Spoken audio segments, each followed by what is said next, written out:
She accidentally stepped through a piece of piano music, just looked at it and threw it on the floor, but her son picked it up, and through the hole he saw a great invention. The boy pulled out the movie film he had just shot. Using a tool, he punched holes in it, and that's how he managed to make fire in the movie. The audience thought the actor had really fired a gun. The next day, the boy had another idea while shooting. He dug a hole in the ground and put a board in the center. Then he filled the hole with sand. When the actor ran over it, it simulated a landmine explosion. Then he buried the firecrackers in the ground, as long as he timed it right, and the effect of a machine gun on the ground. He also filled balloons with red ink, so that the actor can pinch it when he's shot. All this was done to make the movie more realistic. But for a movie, it's not enough for a movie to be real. Sammy told the man who played the chief, as the only survivor of the war, that his end is a kind of remorse. The fallen soldier is not a cold number but his family, even if he could comfort himself that the enemy killed the soldiers, but he gave the order for this battle. You can't save them anymore?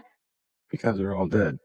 This was the moment he realized being a survivor wasn't always a good thing. Soon the final scene of the movie begins. When the officer stepped into the battlefield again, a sense of sadness arose. As he walked, he couldn't hold back the tears, and Sammy looked away in shock, until the actors began to remind him. The actors got up, but the chief was already in the movie, and so he went up in smoke. A few days later, Sammy's movie was screened at the school. Those realistic shots amazed everyone, but they didn't know the man who made this movie would become a great director, Spielberg, and his invention of a technique called special effects would influence the history of cinema for centuries to come. After the movie, his mother ran to Sammy, but he was very resistant. He went around his mother in silence, not even a hug from his uncle. He went straight to his father, and the reason he did that, because his dream of making movies came from his father, but it was almost destroyed by his mother and uncle. In 1952, a young Sammy was taken to the movies by his parents. At first, he was afraid of the giants in the movie, but his father told him the movie was a dream that he would never forget. His father wasn't lying. When Sammy first saw the train crash, the image of the train collision was so deep in Sammy's mind. When he got home, Sammy lay in bed and couldn't sleep. He had already decided what he wanted for Christmas. On Christmas Eve, Sammy received a model train. He flipped a switch and the train moved. It came toward him with its whistle blowing. The moment it passed by, a familiar feeling of shock returned. That night, Sammy put a car on the tracks. He reproduced the scene from the movie himself, but the sound of the crash made him step back. He accidentally knocked over a shelf. Sammy was taken back to his bedroom, and his mother looked into his eyes, as if she could see what he really wanted. The next day, his mother stole his father's camera, so that Sammy could film the train collision, so he could watch it over and over again, until he wasn't afraid anymore.